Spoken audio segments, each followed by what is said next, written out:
you are the one that retains the power in your life. It's not other people. It's not these extenuating circumstances in society. It's not the government. It's not all this blah, blah, blah, blah, blah. It's you and your decisions, your commitments, your habits, and how you're showing up every day. Do the work on yourself, fight the fears, push through the resistance, and never stop.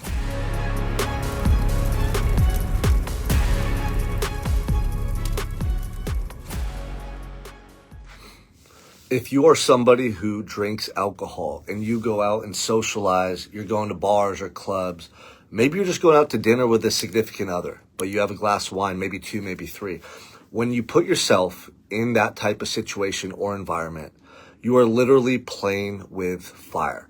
When you drink alcohol, it affects your decision making. It affects your self-control. It affects your impulsivity, right? We're seeing right now Mark Sanchez, who was intoxicated and was up late, 1 a.m, walking through a lobby, was attacked, supposedly, by a man with a knife. Mark Sanchez defended himself, ended up stabbing the guy through the cheek, in the tongue. Now that man, who is 69 years old, is in the hospital. He was in critical condition. Now he's more stable. And they have charged Mark Sanchez with a felony. Now, Mark Sanchez, if you don't know, was a star quarterback at USC, 10, 15 years ago. He played for the Jets for some time, and now he's a commentator. He was actually in Indianapolis commenting on the Colts game over the weekend. And here he is now with felony charges that carry a maximum sentence of 6 or 7 years in prison.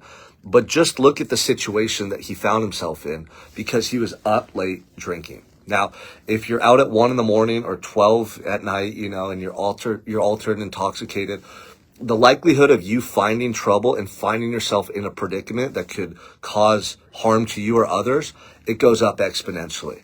Now, when I was younger, I used to drink, I used to party, and I would always use the excuse, oh, I'm young. Oh, everybody's doing it, right? Oh, it helps me to unwind. It helps me to talk to girls. It helps me to be more social. Yeah, all those things could have been true, but you see, what people don't talk about is what's at stake if you're out late drinking and partying. Number one, alcohol is poison to your health, to your liver. It will make you a less healthier version of yourself over time. Secondly, it affects and clouds your reasoning, your rationale. You don't think the same. You don't act the same. It alters your behavior. Okay, you're going to do things that maybe you regret, and it could ultimately put you in situations where the course of your life is altered forever.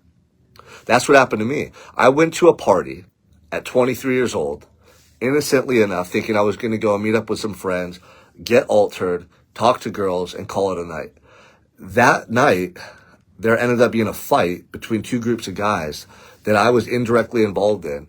And the next morning, I found myself arrested and charged with attempted murder that I did not do.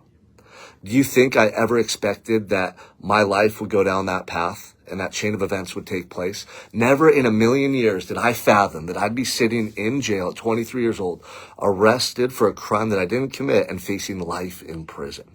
Now, had I not been drinking that night, had I not chose to go to that party, that would have never happened.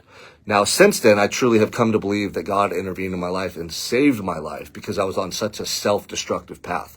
But the moral of the story is, when you put yourself in those environments, you're more likely to endure, experience, or go through situations that negatively affect you. Okay.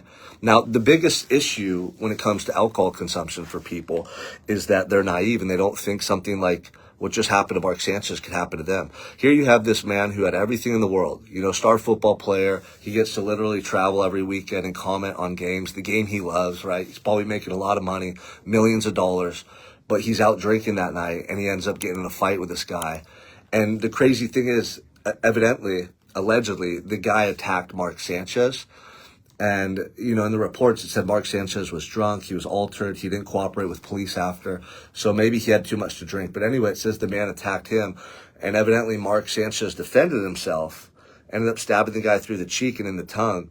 And he harmed the guy so badly that they ended up picking up charges on Mark Sanchez. So even if you are not going out and doing crazy stuff, or you're not the person that's the aggressor, you're around people that are out doing doing dirty things, doing dirt, right? Committing crimes, drinking, partying.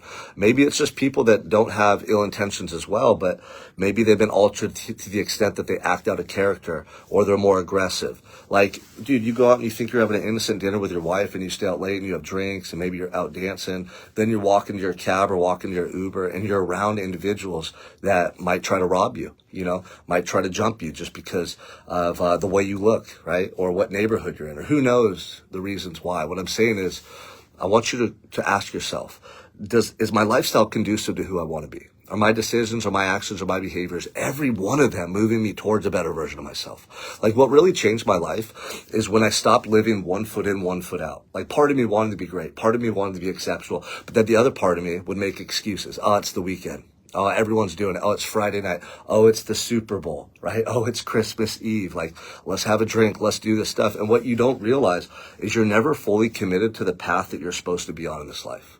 An individual that can commit themselves to a path of excellence, where every decision you make moves you towards a better life, a better version of yourself. Every food that you eat, every day that you wake up, every book that you read, every exercise that you do, every relationship that you build, every time you get on social media, like if you can live with this heightened awareness and put yourself under a microscope to the point where every day, every thought, every action, everything that you're doing is moving you towards that life by design that God is calling you to create.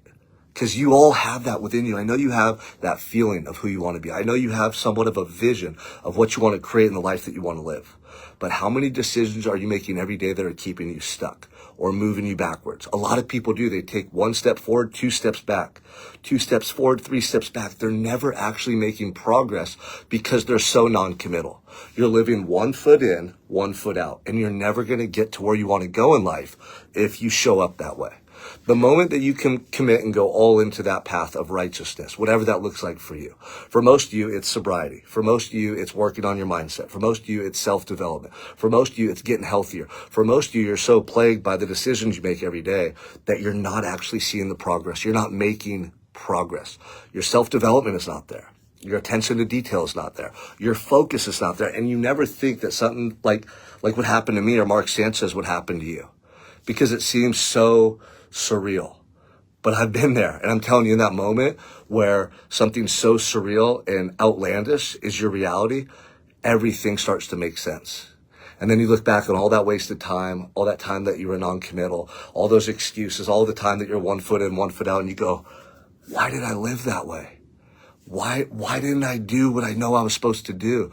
Why didn't I listen to my conscience? Why didn't I go after that life I wanted to live? Why couldn't I just commit? Like, why didn't I commit to being the person I wanted to be? And you're going to be sitting there in that moment realizing that all the while you could have made the choices to change. All the while you had control. You are the one that retains the power in your life, right? It's not other people. It's not these extenuating circumstances in society. It's not the government. It's not all this blah, blah, blah, blah, blah. It's you and your decisions, your commitments, your habits, and how you're showing up every day. So if you're a man or woman right now that knows there's something more for you in life, that you want to be a better version of yourself, I want you to take a moment and write down all the things on a piece of paper that you don't want to represent, behaviors that you no longer want to partake in, people that you don't want to be around. I want you to think about all the things that you want to see eliminated from your life. What that's going to do is going to free up space in your mind, right, to start making space for the things and people that you do need in your life. And the change that you want to make is going to be now more evident than ever. And then it comes down to, are you willing to commit? And are you willing to commit for as long as it takes? Do the work on yourself, fight the fears, push through the resistance, and never stop. And if you do that, one day you're going to look back and recognize that was the best decision you've ever made in your life. And you're going to have so much more gratitude in your heart, purpose inside of your being. And you're going to look around and you're going to know that it was you making that commitment and that decision that made it all possible. I want that for you, but you got to go out. You got to get it for yourself. Let's go.